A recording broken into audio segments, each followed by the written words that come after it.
start with one aspect of this that you were talking about, Erik, that we should ask ourselves, why should the young people involve in different art forms? It seems like the both of you still believe that they should, but what is your answer to that question? Why should I be interested in film, for example? Well, film is a media that is very instant. I mean, you can relate to it immediately. Most films. Earlier we saw a film that were rather hard to relate to, but I mean, it will awaken your curiosity. So I mean, the children they when they see films on the screens, they think that they want to do something like that, and when they have the opportunity to make their own films, it's a blast for them. Okay, yeah, but does it have any other value than just interest or something fun? Well, yeah, to begin with, but I think that just as Erik told that as they go, they'll learn. They'll build the road as they walk it. When if you give them a camera, then they will find ways to do what needs to be done in order to make their own films. What is your answer to your own question? Why should young people at all care about art or culture? Well, it depends on what. If we have a broader definition of art, we have a broader definition. Then they should. Why? But if in the sense that we should aim for having fun and being creative, and also what we heard in the previous session, imagination is a clue for changing things, and also believing that we can do something. It's empowering in that sense.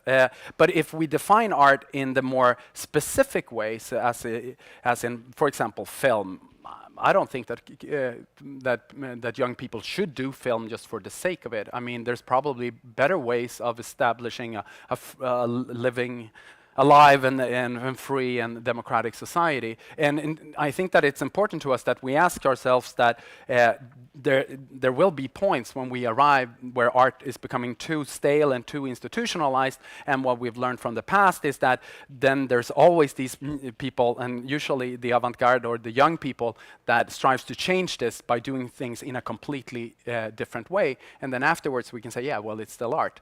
So in that sense, art is good in the broader sense. Okay, but you do have a passion for film and yes. introducing young people to film, and in your presentation you used the word guide, for example. Yeah. So it seems like you have a bit different view. Why do you think that film is important in the art form in itself? What does it give that not punk music or graffiti could give to young people? Well, I mean, as I said, I think that film is. Many films are very easy to approach, whereas graffiti and punk music, it might not be as easy to approach for any of us. I mean, young people, it might find it as difficult as I do. So I think that you should introduce the children to these art forms, or this art form that the film is, in order to give them stories that they can relate to, and that can help them shape their worlds and their stories of themselves. What is your view on that, like the role of being a guide as an adult, meeting young people? I think that we obviously should guide young people, but we should learn from young people, in the sense that we are, as adults, and I have 2 small kids, and I learn from them every day by challenging the way that I think about things. That when they ask me why all the time, I take that into consideration and try to think, yeah, why not? And so I think that we should open our minds, in the sense that we've been pacified by the things that we thought that this is the way how it's supposed to be. And I would beg the difference in terms of subcultural forms, in the sense that both punk and graffiti or hip hop or different other forms of music-based subcultures, it is so inviting, in the sense that just do it. I mean, even if you can't do it, just do it. And if we see film in the broader sense, then what's happening now, with the young people all over the world suddenly creating their own films on YouTube and on internet, well, that's empowering, in the sense that it takes the medium somewhere else. So I think we should learn from youth, rather than, in a sense, have a sense of that we should guide them the entire time. Okay. Guide us. Can I just say, Yep. well, I do course. agree with you a lot of the way, but then again, I don't know if this is an issue here in Sweden, but in Denmark we have an issue of a pornographic movie that has Yeah. been shared, and I think that is what tells us that we need to guide them, at least when it comes to films. Yeah. That they, if we just let them loose, then they might do things that is out of control. I agree, but then that's I like the form the thesis you had in terms of interaction, and that's that I would say as any problematic aspect that we find problematic, that we discuss it with young people, and then we discuss why we find this problematic and what we think that they should think about in this sense. But then listen to kids, to young people, and then hear their thoughts, and then also evolve in our develop our own way of thinking. But I agree in terms of certain types of violence and pornography and also types of racism. There are differences here, but in broader sense, I think we should learn more and be guided by youth rather than the opposite. But couldn't it be like a bit predictable what kind of art they choose, since it's also a bit more available, like the commercial or popular culture isn't more out there than some other art forms that there might be, a need to be guided into?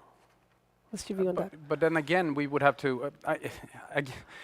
I agree to a certain, but then my kids are then yelling in my ear and saying, "Why? Why not?" In the sense, why would that be problematic by listening to them? Why would, for example, it's so easy to just state that this is so much better than something else, but again, it's the consequences of it. If someone sees my Little Pony movie and is brought up with it, I like that part from the Gabriella's talk, that she was brought up on MTV, that we would say that's plastic, but then she creates these wonderful films, and it's thanks to an interest that was raised by that. So I can't see that something.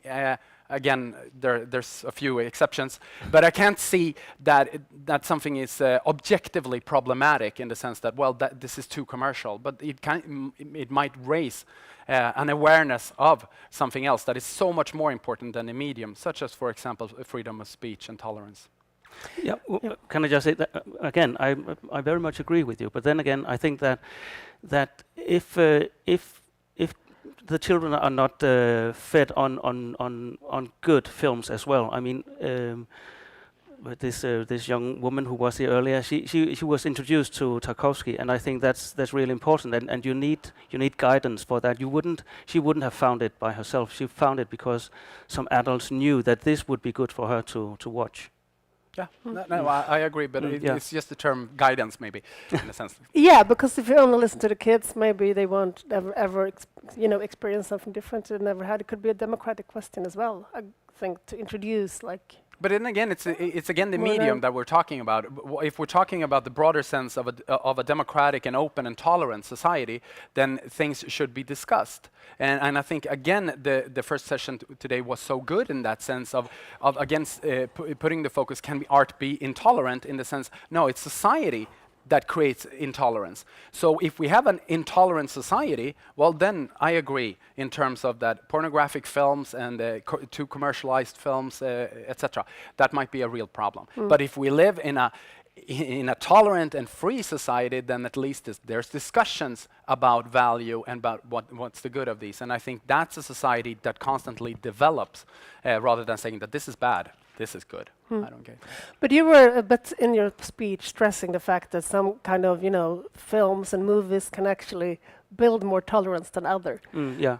So for you, it is important to introduce a certain kind of films to young people. Yes, it is. I think that exactly that some films will broaden the horizon for the children's, whereas other films like My Little Pony will narrow it down and make people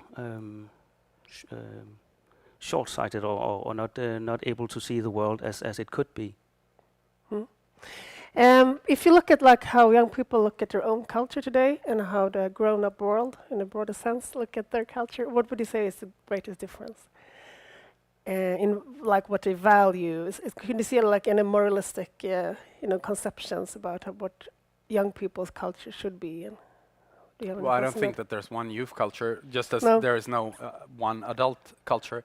I think that that if we look closer and listen to young people, that's where we're going to find out that there's a broad diversity, and in terms of what they like and what they dislike, and also by listening to, especially to what young people find disturbing and problematic. I think that there's a lot of things we do that they find problematic in the sense, and guidance is one of those things, at least from my experience, of telling people what they should think instead of letting them experience things. That's what The young people that you meet at your film clubs, what do they have like for idea about what culture should be or could be? Well, it's not a forum where we discuss very much what culture is or what it should be. But if I can, I think that that your question had to do with something that I would like to talk about, which is that we believe that a number of films are so good that every child should see them. Every Danish child should see them, because. And I think that I know this is problematic, that I say that I know what films are good films and that other films aren't as good. I know that is a problem, and I'm very humble about it. But we are working on our working title is 15 films you should see before you grow old, or before you are an adult. Could you mention one example? One of my favorites is the ones that you saw earlier. That's some of my favorites. But I think especially The Boy in the Striped Pajamas. That's very much a favorite, and also I think some of the Swedish films. I would like. But if you take that example, what could that film do for a young person that you think is valuable? I think it's a film that tells them about friendship, and also it tells obviously about a part of history that they might not be aware of. But it addresses this problem of Holocaust in a way that is suitable for young children. They can watch it and they won't be scared, even though as adults we know what is happening. Could you have like 5 or 10 pieces of art, or films or music or anything that you think that every child should experience before they grow up? No. No? Okay. I mean, I would rather, in a sense, discuss with not only with children or young people, but discuss with people in general, and then we can probably reach an agreement on films that we would like to see and the reasons why we would like to see them. But I think that we should be really wary of establishing some kind of like canon for this. These are the films, these are the books that people should see. And then I do like, I have to say, I really like Kim's initiative, and I do like having, these are the films that we recommend, but then there's a certain border when that's something that becomes politics, and then suddenly the cultural sphere becomes restricted by someone who has the knowledge, then has to teach those who lack that knowledge. I think that's dangerous. So I would rather say, watch movies, listen to music, do art. I mean, then what doesn't really matter. I was thinking about like the former part of this program today, and MIK Linda has done a lot of art that have provoked some people, and evoking a lot of discussion in Sweden. And Gabriella Pichler were talking about, presenting other images of other people than in the movies where she grew up. And we heard Helen Burns talk about imagination as a path to tolerance.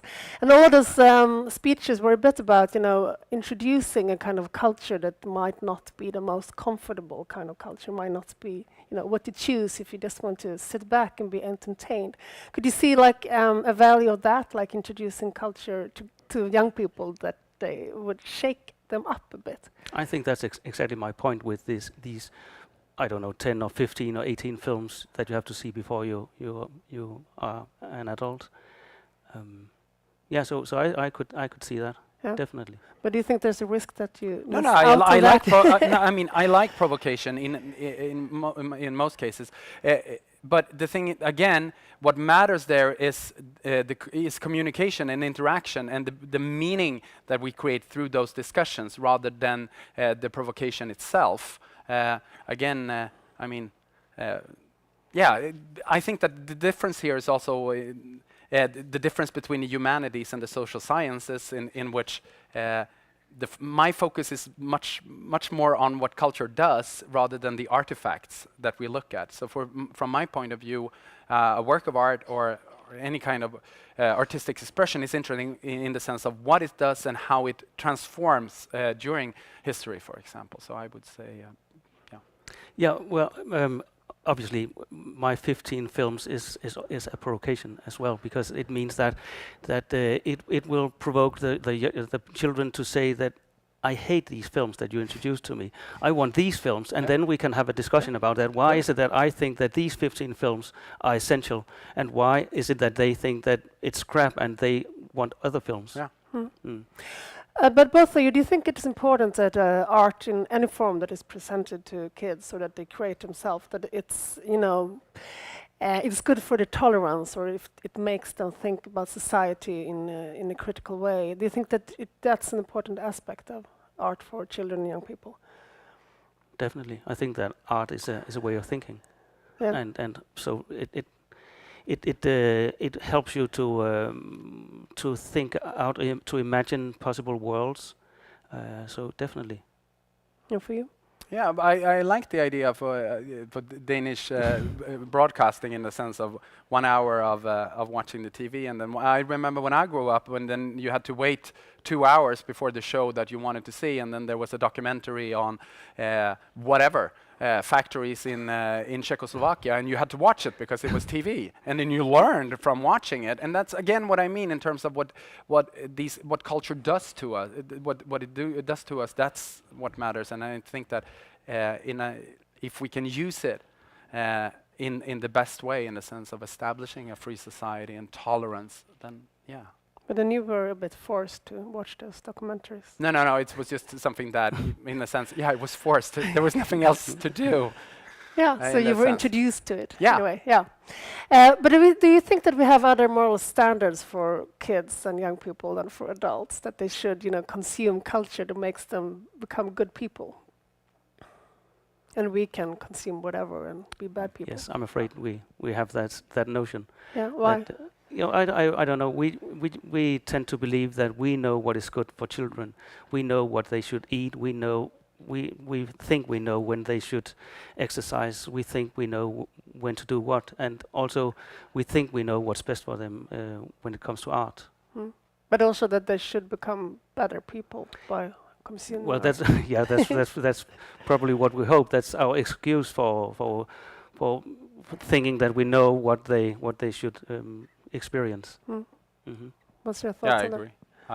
I mean, we definitely. I have 2 kids. I mean, I'm reminded every day of how I enforce a certain worldview of them, and I think that we need to be reflective on that things, of the good parts and also the less good parts. Okay, if we finish up with like if you are optimistic or not about the situation for art and this in relation to the political situation in Europe, you that you work with young people, you should kind of be able to look a bit into the future. Do you think that the free art is unthreatened in Europe right now, or do you think that the young people are going to take the possibility to develop their creativity and the critical thinking through art? Yeah, well, I'm afraid that that they might drown themselves in YouTube videos and things where they are passive. I realize that some of them are active and do things, but I think I'm afraid that is what it has always been like. That the ones with resources they will perform and they will make art, and the ones with less resources they will just sit back and watch. Or what is your Yeah, I'm both pessimistic, and I'm pessimistic in the same sense of that the commercialization and also institutionalization of art makes it the doing of it and the production of it less. But I'm optimistic in the sense that I'm following groups that have been literally been fought, and where everything they do has been shut down, and they've been forced to go underground and find new means of actually establishing their own culture, and they have managed for 40 years, and it's growing for every year and spreading to all over the world. So there's an optimistic side to it, that I think that culture, in the sense of a broader definition of the way that we think and we do things, that will grow, and I think that there's hope in that sense. Okay, good to hear. Thank you very much, Erik Hannerz and Kim Brunn. Tack. Tack.